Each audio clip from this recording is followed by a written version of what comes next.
und ne Filiale von der krummen Lanke macht der Kleine mir aufs linke Hosenbein. Nachts da konnte keiner von uns ruhig schlafen, denn der Junge brüllte bis zum Morgen fast. Und dann riss uns die Geduld in der Jagd dem anderen Schuld. Hättest du lieber nicht den letzten Zug verpasst? Die Sachsen, also solche um Dresden rum, wenn sie wissen, was ich meine. Wir achten schon darauf, dass die Kinder D und D auseinanderhalten. Ach, Spaß beiseite. Ach, Kurt Tucholsky, ja wenigstens, der war waschecht. Warum sind die Berliner verliebt in ihre Stadt? Weil keine Stadt solch Fluidum und solchen Rhythmus hat. Ist die Berliner Schnauze auch scharf wie Paprika? Ja, wenn es darauf ankommt, ist der Berliner da.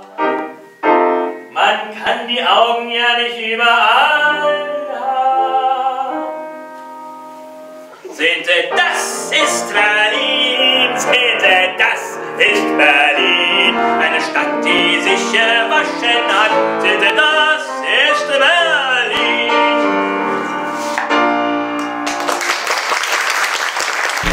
Die schaffen es noch glatt, dass unser geliebter Metrolekt Neujahr in der Versenkung verschwinden tut. Aber ein Hans-Werner Palutzke stemmt sich mit ganzer Kraft und voller Anlautverweichung dieser Verdrängung entgegen. Dabei bin ich doch offen, wie meine Vorfahren für neue Sprechkultur. Da könnte man ja kicken, wieso das jetzt zieht wie Hechtsuppe. Danke. Sehen Sie, das haben wir zum Beispiel aus der Jiddischen.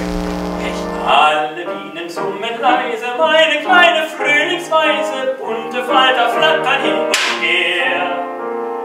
Die Natur auf allen Wegen streut den schönsten Blütensegen und die Rosen duften süß und